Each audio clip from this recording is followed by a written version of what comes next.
Let's go back to Nairobi and speak to Stella Swakei, who is also in the capital. She is a senior research associate at Standard Investment Bank. Stella, thank you so much indeed for your time. Can we just first get an understanding of why the government is trying to get this bill through Parliament? Is it because of impositions made by Western lending organizations like the IMF?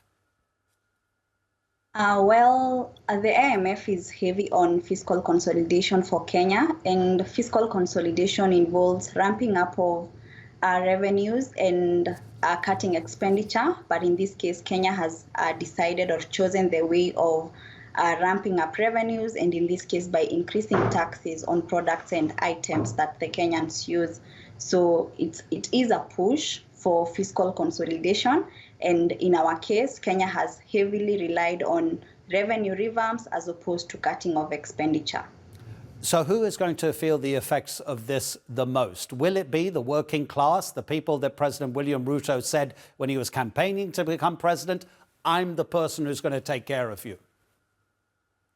Yes, it is the working class and mostly the people in the formal sector, because these are the people who heavily contribute to the taxes in Kenya or to the tax revenues in form of income tax.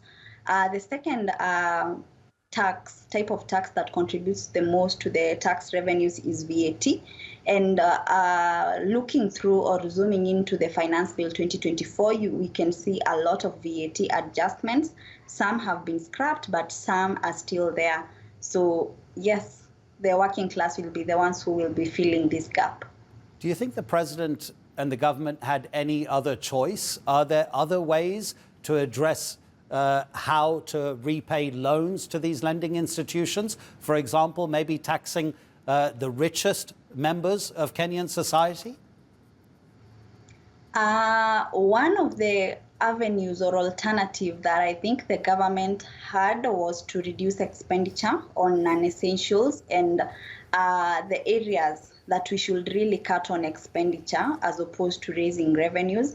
So this is one of the places or one of the areas that Kenyans are really stressing the government to work on, the issue of cutting expenditure and just leaving the revenues as they are, because Kenya still collects a lot of money in terms of revenue, and the issue has always been on expenditure and not on the revenue collections. Interesting. Thank you so much for the analysis, Stella Swakei, and thanks for joining us on TRT World.